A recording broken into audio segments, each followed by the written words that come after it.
This is the MakeBay. So basically they are explaining how this works. So you're going to be putting your headset on your face, and then you will be drawing in 3D. So he's been instructed right now, and in a second he's going to put the headset. So here we go. Just checking if the signal and everything is there.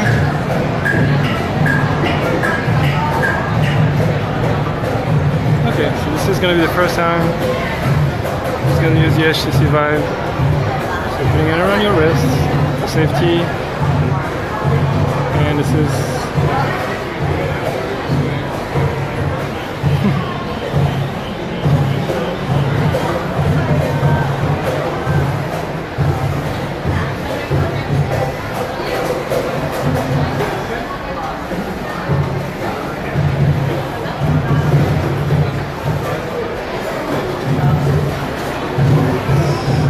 hey, how you doing?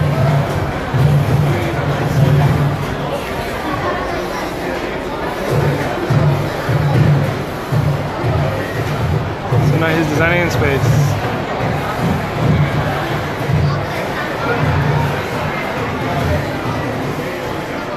This is the first time he's doing it.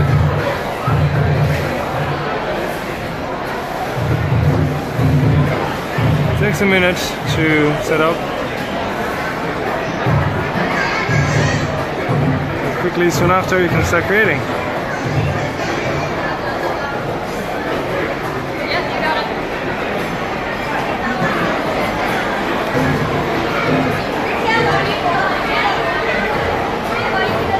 And so here, I have a digital sandbox.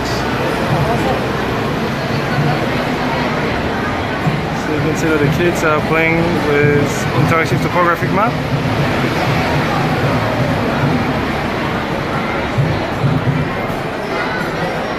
Here we have the kayak ride. They are building like vehicles and Kung Fu Manor. So here we have the Maker family. So that's Joe, Karen, Yvonne and Ken. And all the things that they have been doing. They have been very busy building all these different games in the arcade. And also building drones and mini drones and flying around. And that's Ken's big drone. And here we have some artworks. So these are from our architects who are hosted at MakerBay. Carol. These architecture designs. And this is our artwork of Chloe. You can see.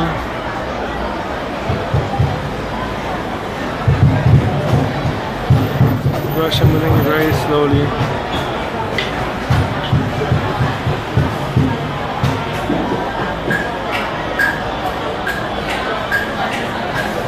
Very slowly.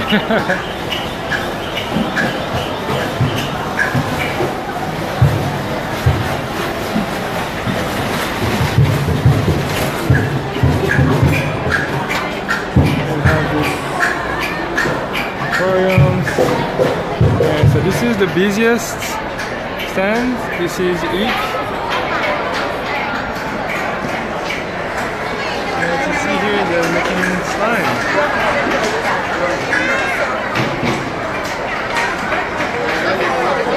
Look how busy they are.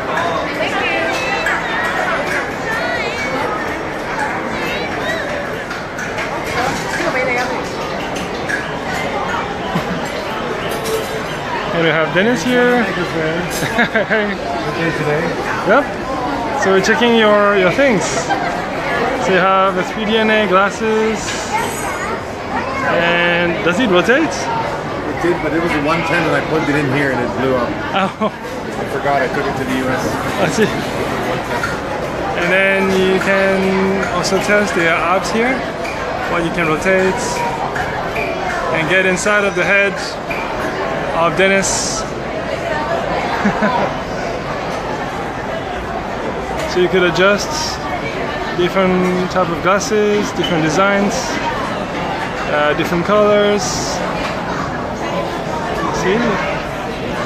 And you could have like a very fine parametric way of like changing the glasses. And you can see some of their beautiful catalogs over here.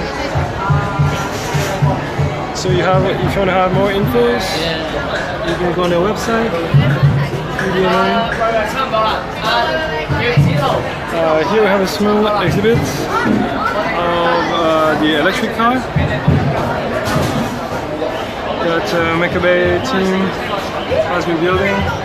So from the early drawings to building like a small model to having discussion about the designs, to building the chassis, and then testing different window patterns, actually building the structure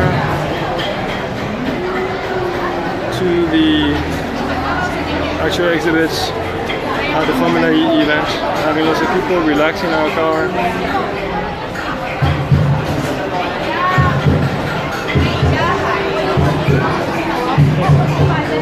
The next stand, it's about startups. It's called Maker Startups. And so here you have the volume. Display. You can see the objects and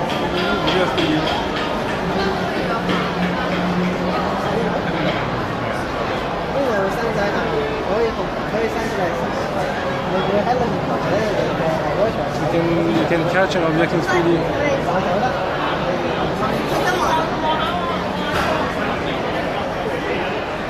Or you can see sound waves.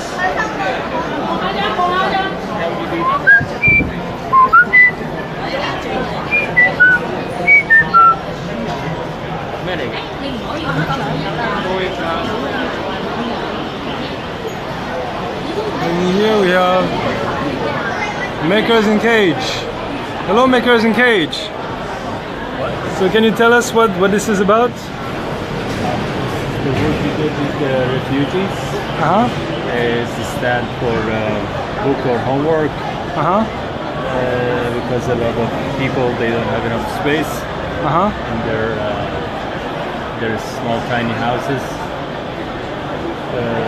We built this that is like comfortable to put on the lab and like do the homework. So the first design was this, then was improved to this, that was kind of the final design.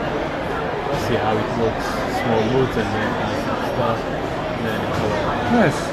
And this is made from recycled material, it looks like. All free wood. Oh, free wood, nice. And what is this? This is your book? Yeah, 2 of my books. So what do your book talk about? What are they about? One is about human judgments and the way we look at the matter of love, different definitions of love. And the edge talks about our limitations and social class, different social classes. And is it the same story that continues? No, 2 different stories. 2 different stories. Do you want me? Is it okay to film your face or just your hands, or I don't know? It's fine, my face. Oh yeah. I'm handsome. You can put my face in. And so, do you know what this is actually? This is one of our first designs. First design. Long ago.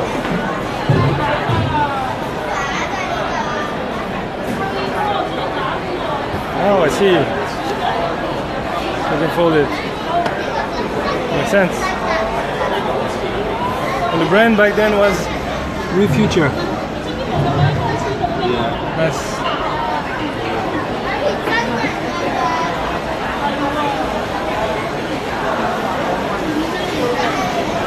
Well, actually, do you mind filming me and I'll explain this one?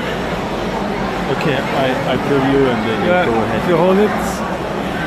Okay, so this one is the case study of an area of Hong Kong called Chakuoleng. Okay. Chakuoleng is a village. It's a squatter's village. and we build the house from the material from the village. So because they are huts, their problem, they have a lot of waste material, but actually waste is part of the economy of the village because they have a lot of recycling center in the village. So we went in Chakolen area, next to the Automs. There's this area, and it's one of the last squatter town. People don't pay rent, for example. And so this at some point it used to have 20,000 people. Now it has 3,500 people, so it went down a lot. But the condition of living there is still kind of similar. A lot of old people, lots of recent migrants, mostly from mainland China. And so you have a lot of advertising on the streets. But people are very happy. They also have a very strong traditional culture. They celebrate the Chinese traditions. But you see the walls are very moldy, the streets are very narrow, you have young children. And so what we did is that we did a lot of interviews. Here you see a lot of interviews we have done with the students. When I say we, that was done with the School of Creative Media and with the Architecture Association of London. So we looked at the situation that is present. So we're trying to observe and make a report of the situation now. What is the situation? What are the traditions? The materials that you can find, recyclable material that you can find for free, that people already sometimes using, sometimes it's still just waste. And then we try to project ourselves in the future. So this is 2016, so that's the present, but that was the present back then. And this is what we imagine it could become. So we say, what about if we use this waste material and make something more beautiful? So what about we transform the facade into a garden, for example? We could transform this area that is very nice. It's got the mountain, it's got the ocean, it's got a nice waterfront. It could be such a beautiful place. And instead of looking at material as a waste, look at them as a resource. And so we look at how we can reuse the bottles and the plastic pipes and we make many drawings to try to think how we could change this place for the better. So you see, these are many ideas. So these are the architecture students working together, talking about how they could use the material, using the real material on site, and trying to start to build it. They actually build a part of the house. How could they replace a roof that is leaking and make it a place that they can feed from? And the last one is 2066. What happens after the people who have done all these efforts are dead? Maybe they are gone, and the tree grows inside of the house that's abandoned. And so now it's a habitat not for human, but it's back to nature. So imagine that this place, the ocean and the land, basically they connect back again together. And so the idea is how does the city will be little by little have a hole in the ceiling, and then the trees start to grow from within side of the house, and then the trees basically nature takes over, and how ecosystem takes over natural system. So beginning it comes from waste, then we use the resource, and then it's back to nature. So we look at the economies of material. And so we build it, and we're trying to simulate how we look like, and we use the real material, real trees, pieces. We pretend that the space has been abandoned, and then we let the space basically break down during the exhibition. So that was Chakoling 2066. Cool. Thanks. Thank you. Thank you. This one is the citizen science. So it's MakerBay citizen science. And so here we're presenting different projects. All these are related to citizen science. So citizen science, the idea is when regular people, can engage into scientific process. So for example, here there was a big oil spill in the Sundarbans, and so the kids were affected, and our students built a spectrometer, so they could actually analyze the amount of oil there's in the water. This one is to map the coral reef. So right now, to map coral reef, you need to go on the water, it's very expensive, time consuming, you need a PhD researcher to do it. But here we developed a device that is basically projecting a quadrat, a laser quadrat. We also made, with the Laurel Shore, we made a map of their biodiversity. So we took our students outside and we look at locations where we expect to see a lot of biodiversity. and then we made a map. This is another mapping effort.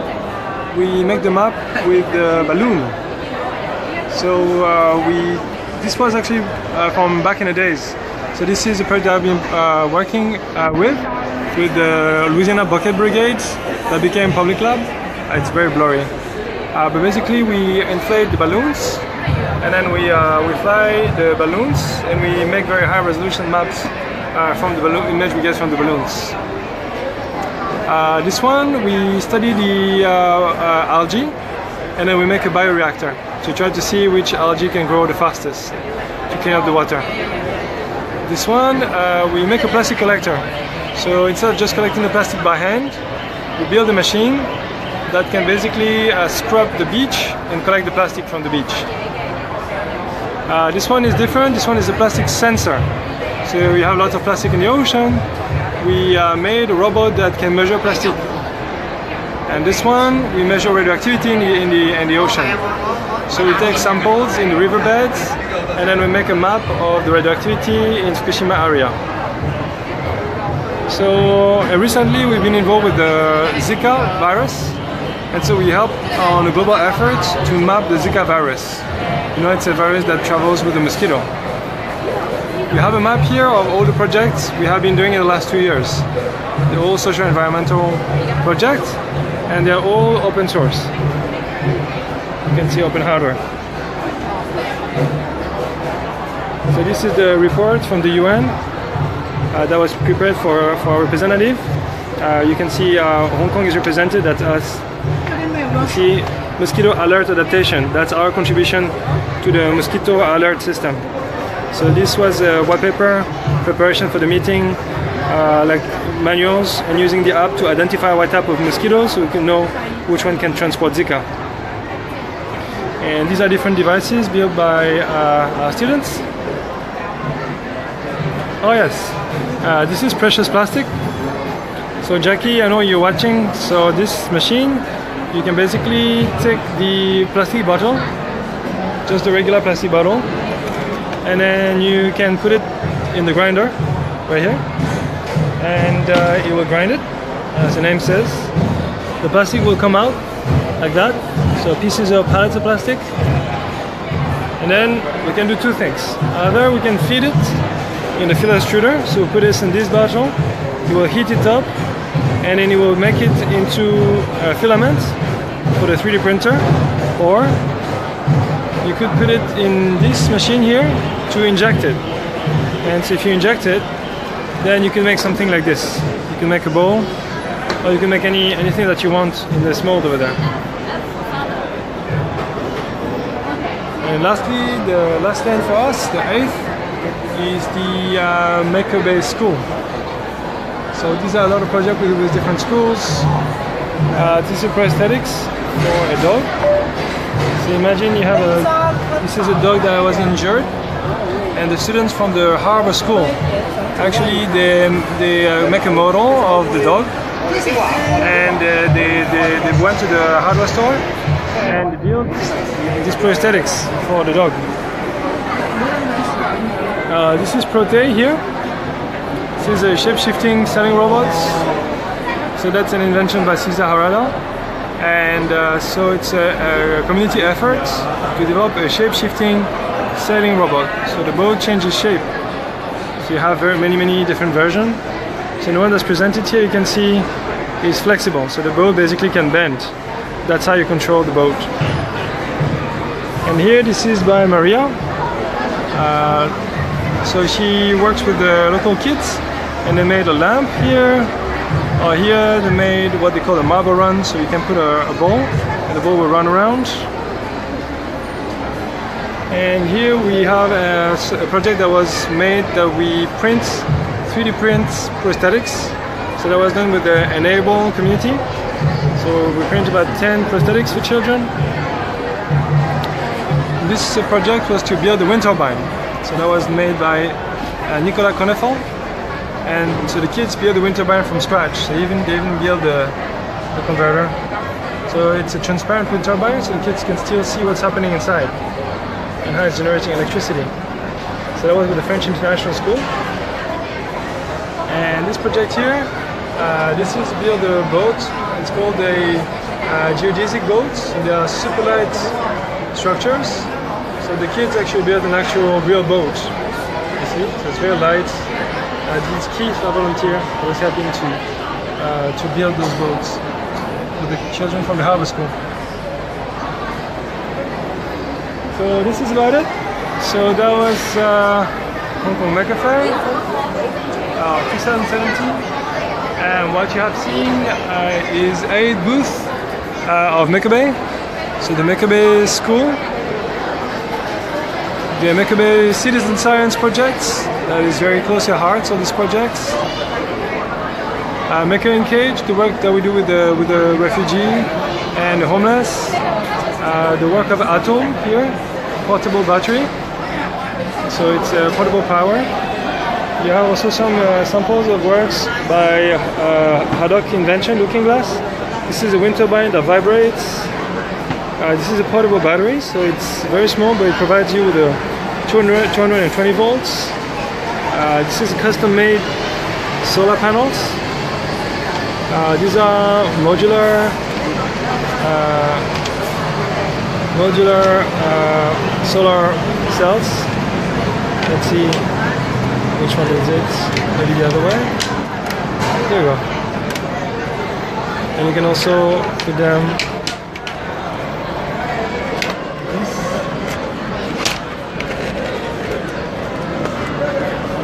Yeah, one hole.